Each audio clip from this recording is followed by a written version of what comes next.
നമസ്കാരം. പരാജയത്തെ പേടിക്കുന്ന പലരും നമ്മളുടെ കൂടെയുണ്ട്. അവർക്ക് വേണ്ടിയുള്ള വീഡിയോ ആണ് ഇത്.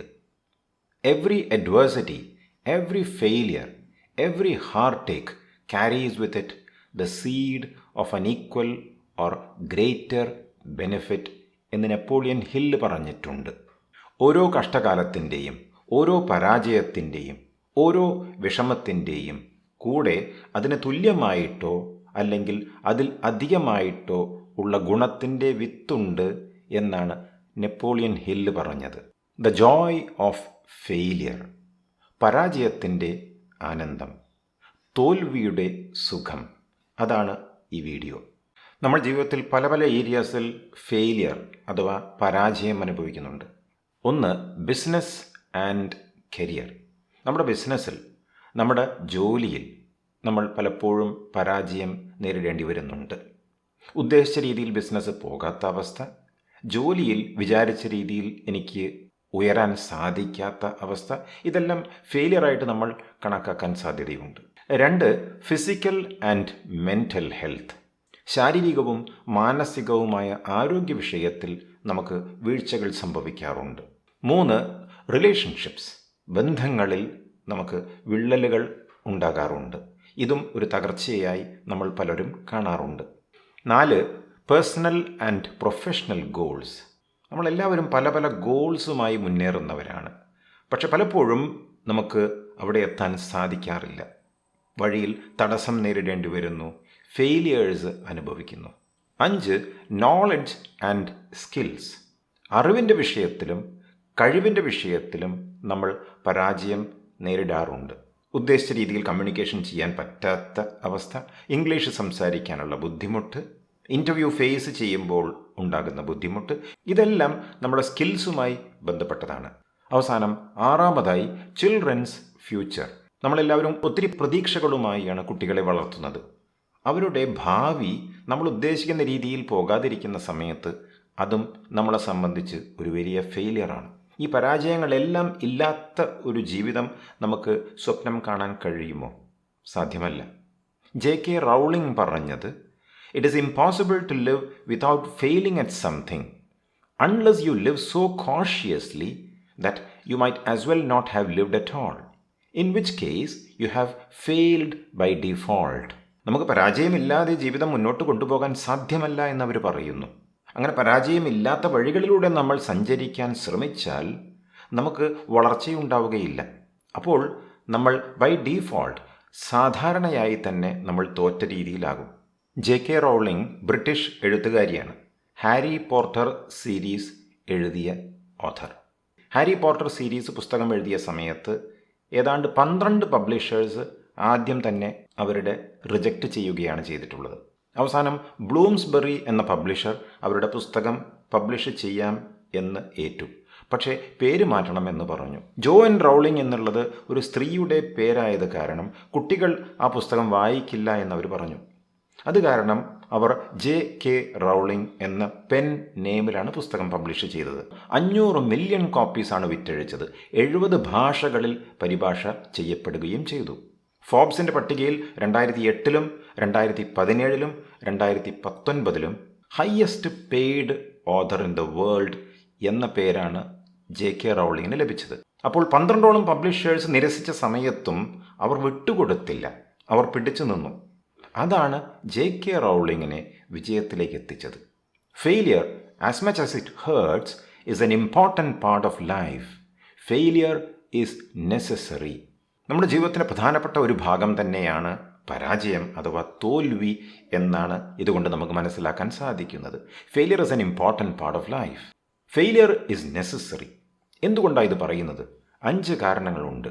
Number 1, failure brings experience. നമുക്ക് കുറച്ച് വേദനയുണ്ടാകുമെങ്കിലും ആ ഫെയിലിയറിൽ നിന്നും ചില അനുഭവങ്ങൾ നമ്മളിലേക്ക് വരുന്നു, അല്ലേ? ഈ അനുഭവമാണ് ശരിക്കും ജീവിതത്തിലെ ഏറ്റവും വലിയ പാഠം എന്ന് പറയുന്നത്. It helps us to get a deeper understanding about life. രണ്ടാമത്തെ കാര്യം, it comes with important first hand knowledge. ഒന്ന് ആലോചിച്ച് നോക്കൂ, ഫെയിലിയറിൽ നിന്നും നമുക്ക് ലഭിക്കുന്നതായിട്ടുള്ള നോളജ് എവിടെ നിന്നാണ് കിട്ടുക? എവിടെ നിന്നും കിട്ടില്ല. ആർക്കും പറഞ്ഞു തരാൻ സാധ്യമല്ല. നമ്മൾ കേട്ടിട്ടുണ്ട്, തോമസ് ആൽവ എഡിസൺ ഒരു ഇലക്ട്രിക് ബൾബ് കണ്ടുപിടിക്കുന്ന സമയത്ത് 10,000 തോൽവികൾ അനുഭവിച്ചു എന്ന് നമ്മൾ കേട്ടിട്ടുണ്ട്. ഈ ഓരോ തോൽവിയിൽ നിന്നും അവർ സ്വായത്തമാക്കിയത് അറിവാണ്, നോളജാണ്. അപ്പോൾ ഈ ഫസ്റ്റ് ഹാൻഡ് നോളജ് നമുക്ക് ഗുണം ചെയ്യും എന്നതിൽ തർക്കമില്ല. 3, it helps to build resilience. Resilience എന്ന് പറഞ്ഞാൽ capacity to recover quickly from difficulties എന്നാണ്. പൂർവ്വസ്ഥിതി പ്രാപിക്കാനുള്ള ഒരു കഴിവാണ് റെസിലിയൻസ് എന്ന് പറയുന്നത്. നമ്മൾ കൂടുതൽ തവണ തോൽക്കുന്ന സമയത്ത് പഴയ അവസ്ഥയിലേക്ക് നമുക്ക് എളുപ്പം വരാനുള്ള കഴിവ് നമ്മൾ നേടിയെടുക്കുകയാണ് ചെയ്യുന്നത്. തോൽവി ഒട്ടും അനുഭവിക്കാത്തൊരു വ്യക്തിക്ക് തോൽവി നേരിടേണ്ടി വരുന്ന സമയത്തുണ്ടാകുന്ന ബുദ്ധിമുട്ട് കുറച്ചൊന്നുമല്ല.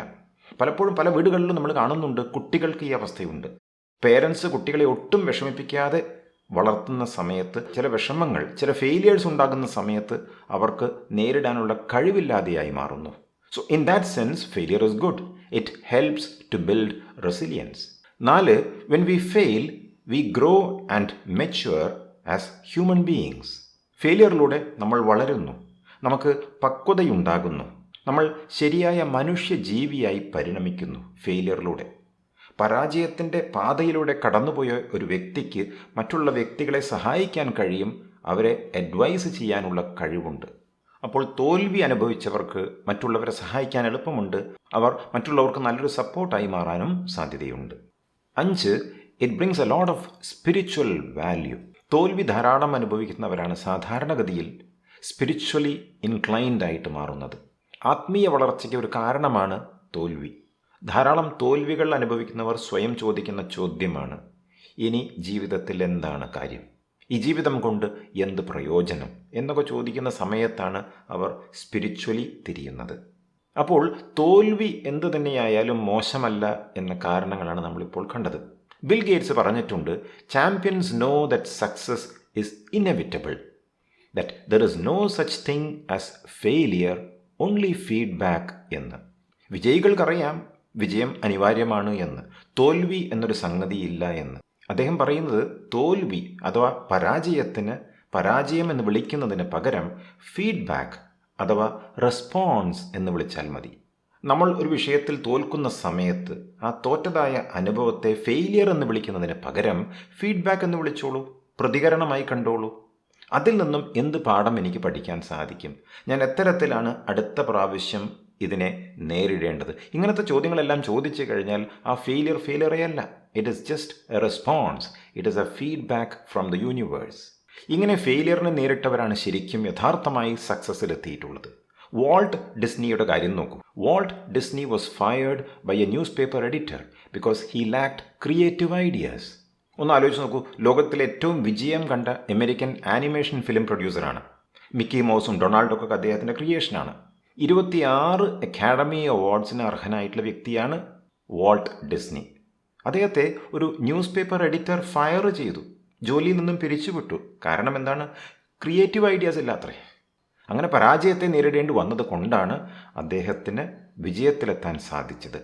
മറ്റൊന്ന്, Beethoven's music teacher told him that he was hopeless as a composer. German കമ്പോസറും പിയാനിസ്റ്റുമായിരുന്നു Beethoven. He was the most admired composer in the history of Western music. അദ്ദേഹത്തോട് അദ്ദേഹത്തിൻ്റെ ടീച്ചർ പറഞ്ഞത് you are hopeless as A music composer എന്നാണ്. ആ തോൽവി അദ്ദേഹം ഒരു തോൽവിയായി ഏറ്റെടുത്തിരുന്നു എന്നുണ്ടെങ്കിൽ വിജയം കൈവരിക്കാൻ സാധിക്കുമോ? അമിതാഭ് ബച്ചൻ്റെ കാര്യം എടുത്തു നോക്കൂ. Amitabh Bachchan had 12 consecutive flops before he had his first big hit with the film called Zanjeer. 12 തവണ കോൺസിക്യൂട്ടീവായിട്ട് തോൽവി അനുഭവിച്ച വ്യക്തിയാണ് അമിതാഭ് ബച്ചൻ. അതിനുശേഷമാണ് സഞ്ജീർ എന്ന ചിത്രം വിജയിച്ചത്. 1970കളിലും 80കളിലും നമുക്കെല്ലാവർക്കും അറിയാം, ദി ആംഗ്രി യങ് മാൻ എന്ന പേരിൽ ഏറ്റവും പ്രഗത്ഭനായ നടനായിരുന്നു അമിതാഭ് ബച്ചൻ. പത്മശ്രീയും പത്മഭൂഷണും പത്മവിഭൂഷണും എല്ലാം നേടിയ ശേഷം പരമോന്നതമായ ഒരു സ്ഥാനത്ത് നിൽക്കുന്ന സമയത്താണ് അദ്ദേഹം താഴേക്ക് വീഴുന്നത്. ABCL Amitabh Bachchan corporation limited എന്ന സ്ഥാപനം അദ്ദേഹം തുടങ്ങിയത് വലിയൊരു തകർച്ചയായി മാറി. പക്ഷേ അദ്ദേഹം വിട്ടുകൊടുത്തില്ല, വീണ്ടും ലൈം ലൈറ്റിലേക്ക് വന്നു. കൗൻ ബനേഗ കറോഡ്പതിയിലൂടെ അദ്ദേഹം വീണ്ടും തിരിച്ചു വന്നു. അപ്പോൾ തോൽവിയെ വകവയ്ക്കാതെ അദ്ദേഹത്തിന് മുന്നേറാൻ കഴിഞ്ഞതാണ് വിജയത്തിലെത്താൻ കാരണം. ഇന്നും അദ്ദേഹം ഈ പ്രായത്തിലും ധാരാളം പരസ്യങ്ങളിൽ വരുന്നു. അത് അദ്ദേഹത്തിൻ്റെ ഒരു കഴിവ് തന്നെയാണ്. Albert Einstein could not speak until he was 4 and could not read until he was 7. ജർമ്മനിയിൽ ജനിച്ച തിയററ്റിക്കൽ ഫിസിസിസ്റ്റ്, ക്വാണ്ടം മെക്കാനിക്സും തിയറി ഓഫ് റിലേറ്റിവിറ്റിയും എല്ലാം ഡെവലപ്പ് ചെയ്ത സയൻറ്റിസ്റ്റ് ആയിരുന്നു ആൽബർട്ട് ഐൻസ്റ്റീൻ. അദ്ദേഹത്തിന് 4 വയസ്സുവരെ സംസാരിക്കാൻ കഴിഞ്ഞിട്ടില്ല, 7 വയസ്സുവരെ എഴുതാൻ കഴിഞ്ഞിട്ടില്ല. എന്നിട്ടും ലോകം കണ്ട ഏറ്റവും വലിയ ശാസ്ത്രജ്ഞനായി മാറി. അപ്പോൾ തോൽവി എന്ന് പറയുന്നത് യഥാർത്ഥമായി തോൽവിയല്ല എന്നതിനുള്ള തെളിവ് നമ്മുടെ മുന്നിൽ ധാരാളമുണ്ട്. One fails forward towards success എന്നാണ് അമേരിക്കൻ ഇൻവെൻറ്ററും ജനറൽ മോട്ടോഴ്സിൻ്റെ റിസർച്ച് ഹെഡുമായ ചാൾസ് കെറ്ററിംഗ് പറഞ്ഞിട്ടുള്ളത്. ഹൗ ടു ടാക്കിൾ ഫെയിലിയർ, എങ്ങനെയാണ് പരാജയത്തെ കൈകാര്യം ചെയ്യാൻ കഴിയുക, എങ്ങനെയാണ് പരാജയത്തെ നേരിടാൻ കഴിയുക. First point, ignore the naysayers. Naysayers എന്ന് പറഞ്ഞാൽ എപ്പോഴും നമ്മളോട് എതിര് പറയുന്നവർ. ഞാൻ അന്നേ പറഞ്ഞില്ലേ, ഞാൻ പറഞ്ഞത് നീ കേൾക്കണമായിരുന്നു, നിനക്ക് എപ്പോഴും ഇങ്ങനെയേ വരൂ എന്നെല്ലാം എപ്പോഴും നമ്മളെ കുറ്റപ്പെടുത്തുന്ന ആളുകളുണ്ടല്ലോ. അവരെന്താ വേണ്ടത്? ഇഗ്നോർ ചെയ്യുക, അത്ര കാര്യമാക്കണ്ട, അവർ പറഞ്ഞോട്ടെ. ലൈഫ് എപ്പോഴും വളരെ സേഫായിട്ട് നമുക്ക് ജീവിക്കാൻ സാധിക്കുമോ? കഴിയില്ല. അങ്ങനെ ജീവിച്ചാൽ തന്നെ ആ ജീവിതം പൂർണ്ണമാവുകയില്ല. 2, know that it is okay to fail. ഫെയിലിയറിനെ വില കുറച്ച് കാണേണ്ട ഒരു കാര്യവുമില്ല. ഏത് സക്സസ്ഫുൾ ആയിട്ടൊരു വ്യക്തിയോട് ചോദിച്ചു കഴിഞ്ഞാലും ധാരാളം പരാജയങ്ങളുടെ കഥകൾ പറയാനുണ്ടായിരിക്കും. മാത്രവുമല്ല, success will taste so much sweeter after you hit failures. 3, use failure as A leverage. പരാജയത്തെ ഒരു പ്രേരണയായി, ഒരു ശക്തിയായി, പോസിറ്റീവായിട്ടുള്ള ഒരു സ്വാധീന ശക്തിയായിട്ട് നിങ്ങൾക്ക് എടുക്കാൻ വേണമെങ്കിൽ സാധിക്കും. Let it propel you forward. Failure എന്ന് പറഞ്ഞാൽ it is not the end of the road. ഒരു പ്രാവശ്യം ഫെയിലിയർ അനുഭവിച്ച് കഴിഞ്ഞാൽ അതിൽ നിന്നും കൃത്യമായ പാഠങ്ങൾ നമ്മൾ പഠിക്കണം. അതേ അബദ്ധം വീണ്ടും റിപ്പീറ്റ് ചെയ്യാൻ പാടില്ല എന്ന് മാത്രം. So you can always find out how you fail. ഞാൻ എങ്ങനെയാണ് തോറ്റുപോയത്, ആ വഴി എനിക്ക് കണ്ടുപിടിക്കാൻ സാധിക്കും. ആ വഴിയിലൂടെ ഞാൻ ഇനി പോകുന്നില്ല, ഞാൻ മറ്റൊരു വഴിയിലൂടെ സഞ്ചരിക്കുന്നു. അങ്ങനെയാണ് ഞാൻ വിജയത്തിലേക്ക് എത്തുന്നത്. 4, റീവിസിറ്റ് യുവർ ഗോൾസ്. പലപ്പോഴും കൂടുതൽ തവണ നമ്മൾ തോൽക്കുന്ന സമയത്ത് ചിലപ്പോൾ നമ്മുടെ ലക്ഷ്യം തന്നെ വിലയിരുത്തേണ്ടതായിട്ട് വരും. ചിലപ്പോൾ നമുക്ക് നമ്മളുടെ ലക്ഷ്യങ്ങൾ മാറ്റി എഴുതേണ്ടതായിട്ട് വരും. അതിൽ യാതൊരു തെറ്റുമില്ല. നമുക്കെല്ലാവർക്കും നമ്മുടെ ഗോൾസ് മാറ്റാവുന്നതാണ്. കുറച്ചു ദൂരം സഞ്ചരിച്ച ശേഷം ഞാൻ മനസ്സിലാക്കുകയാണ് ഈ വഴി എനിക്കുള്ളതല്ല എന്ന് ഞാൻ മനസ്സിലാക്കുമ്പോൾ തീർച്ചയായും എനിക്ക് മറ്റൊരു വഴിയിലൂടെ പോകാൻ സാധിക്കും. 5, create A massive action plan. ഞാൻ എൻ്റെ ലക്ഷ്യത്തിലേക്ക് എത്താൻ കൃത്യമായ ആക്ഷൻ സ്റ്റെപ്സ് എടുത്തിരിക്കണം. വെറുതെ ആലോചിച്ചിരുന്നതുകൊണ്ട് യാതൊരു പ്രയോജനവുമില്ല എന്ന് മനസ്സിലാക്കുക. പകരം ആക്ഷൻ എടുക്കുക. ആ ആക്ഷനിൽ നിന്നും വരുന്നതായിട്ടുള്ള ഫെയിലിയറിനെ ഞാൻ ഫെയിലിയർ എന്ന് വിളിക്കുന്നില്ല, പകരം ഫീഡ്ബാക്ക് അല്ലെങ്കിൽ പ്രതികരണം എന്ന് വിളിക്കുന്നു. എന്നിട്ട് ഞാൻ അതിൽ നിന്നും ചില പാഠങ്ങൾ പഠിച്ച ശേഷം മുന്നേറുന്നു. Failure is not the opposite of success, it is a part of success എന്നാണ്. പരാജയം എന്ന് പറയുന്നത് വിജയത്തിൻ്റെ മറുവശമല്ല, വിജയത്തിൻ്റെ ഭാഗമാണ്. അപ്പോൾ കുറേയേറെ പരാജയങ്ങൾ നേടിയ വ്യക്തിയാണ് താങ്കൾ എന്നുണ്ടെങ്കിൽ അതിൽ നിന്നും കൃത്യമായ പാഠങ്ങൾ പഠിച്ച് മുന്നേറിക്കൊണ്ട് താങ്കൾക്ക് വിജയം കൈവരിക്കാൻ സാധിക്കും എന്ന പൂർണ്ണ വിശ്വാസം എനിക്കുണ്ട്. മറ്റൊരു വീഡിയോയുമായി ഇനിയും കാണാം. നന്ദി, നമസ്കാരം.